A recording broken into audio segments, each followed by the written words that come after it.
Hi there, this is our 11th video of this course. In our previous video, we have seen how we can manage the state locally with the help of props and emitters.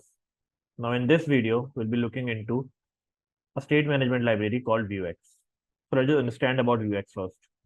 Vuex provides a centralized store to manage the state of your Vue application. It means that all the data is stored in one place, making it easy to access and modify application-wide data. It uses mutations to safely modify state data. Mutations are synchronous functions, ensuring data changes are predictable and traceable. Vuex seamlessly integrates with Vue components, allowing you to access and update state from different parts of your application. This makes it a powerful tool to manage complex data and interactions in Vue.js applications. So before proceeding forward in integrating Vuex with our Vue application, let's just see how does our component manage state without Vuex. So basically, this is a component tree of a Vue app. And over here, we have the root, which is app.vue at top. And then we have these components, C1, C2, and C3. So if you want to pass prop from app to C3, we need to do the prop drilling. We need to pass it to C2, then to C3. And similarly, when an event needs to be emitted, it will follow the same path. So this is not an optimized way of handling the state because a lot of events came in between, even though the communication should be between C3 and app. So for avoiding this, we can take help of a centralized state management tool like Vuex. So with the integration of Vuex, what happens? Vuex provides us a store, and now any of the component which wants to subscribe to the data can just use getters for getting this data from the store and then use it. And if there is anything that needs to be changed in the store, then they can call mutations, which will update the store.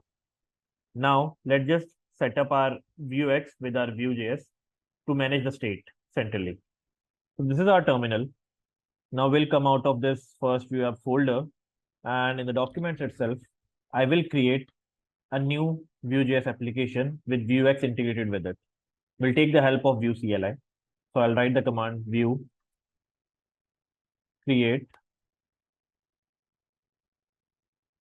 Vuex app. And once I write this, it shows me the three options again. I'll go to the manually select features. And over here, I'll keep Babel, I'll keep Vuex, and I'll remove linter.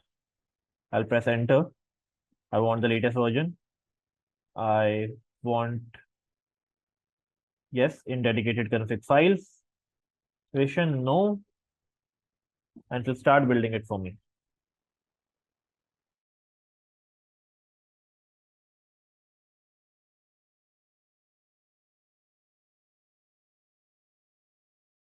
Now our Vuex app setup is done.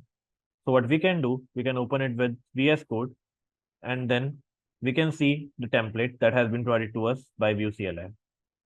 So this is our Vuex app template that has been provided to us by the Vue CLI. Everything else is similar, except if we go inside the source folder, we'll be able to see the store. And if I go to this index.js present inside the store, you can see we are importing the create store from Vuex, and we have created the store defining our state, getters, mutations, actions, and modules. So we'll be working with all these in our next video. But for now, let's just go through the application. Over here also, everything else is same. We have just put store in between. So now we are connecting app with the index HTML present in the public, but in between, we are providing this store to our app also, so that our app can use this store for storing data as well as to update the data. This app is similar. There is nothing new over here, and similar with our hello world component. We'll just try running the application once. npm run serve. Let's just refresh it.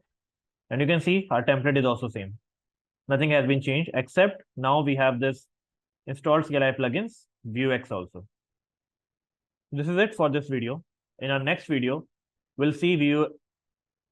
So this is it for this video. In our next video, we'll see Vuex in action, and we'll be creating our counter app with the help of Vuex, and we'll be using store for storing the data. Hope you have liked the video.